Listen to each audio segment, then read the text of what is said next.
Kapalnya itu kena ombak terus terbalik lah gitu. Dia hilang, selama ini nggak pernah ditemukan.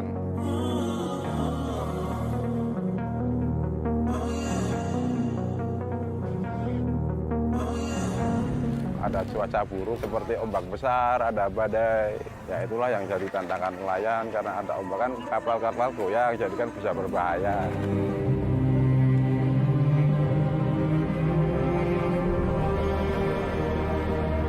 Kalau jika ada cuaca buruk, kita perlu dilarang. Jika kita sudah ada cuaca baik atau apa, ya kita baru boleh berlayar lagi. Soalnya itu adalah resikonya nyawa bagi diri kita sendiri.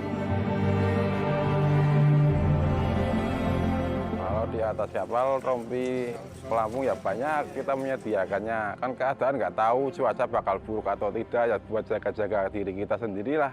Kita sebagai pemilik kapal memang kita lihat kalau setiap kita kapal pulang itu kita cek kontrol semua. Jadi kapal habis bongkar ikan, kita langsung masukin ke dalam sungai sini. Habis itu kita langsung besoknya kita cek semua. Apa yang kurang bagus, apapun yang kurang safety kita pedulin semua. Dan sampai obat-obatan pun kita cek lagi. Karena untuk keamanan semua. Jadi jangan sampai kita ibaratnya kita minta hasilnya tapi untuk di kapalnya sendiri kita nggak terawat. Kasihan. Karena kita bekerja itu seperti keluarga.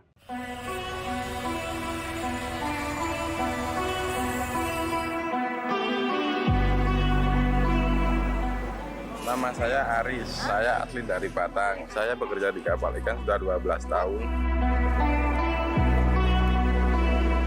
Jadi motivasi saya sebagai nelayan karena kebanyakan kawasan lingkungan sebagai nelayan. Jadi ya kepengennya ya ikut-ikut yang lain sambil bantu-bantu. Kita punya dasar hukum untuk bekerjasama ya dengan Dinas Tenaga Kerja dalam memberikan kepastian untuk bekerja di laut, rasa keadilan, keselamatan, dan juga kesejahteraan.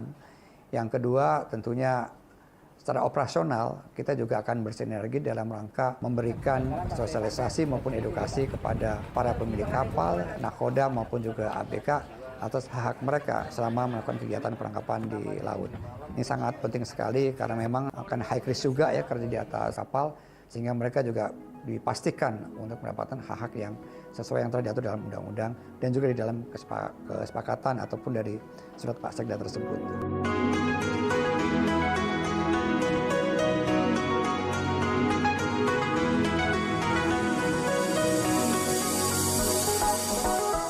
Nah, setelah ada kesepahaman antara Kementerian Ketenagakerjaan dan Kementerian Perikanan Kelautan, maka kami tindak lanjuti bersama-sama dengan Dinas Perikanan dan Kelautan untuk bagaimana kita melindungi, memastikan perlindungan saudara-saudara kita yang bekerja di sektor perikanan. Maka setelah melalui proses, keluarlah keputusan Sekretaris Daerah Jawa Tengah nomor 523/012 tahun 2023 tentang tim pengawasan bersama norma ketenagakerjaan pada kapal perikanan yang menjadi kewenangannya provinsi tertanggal 1 Maret 2023 sebagai rujukan atau tindak lanjut kesepahaman yang ada dari Kementerian Ketenagakerjaan dengan Kementerian Perikanan dan Kelautan. Maka ketika kita bicara dia bekerja, pasti ada namanya resiko.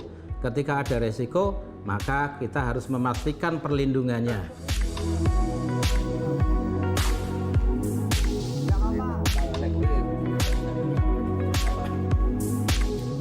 The joint decree for the monitoring of fishing vessels and working conditions in fishing vessels in Central Java is an important step forward in the regulation and the monitoring of working conditions in Indonesia.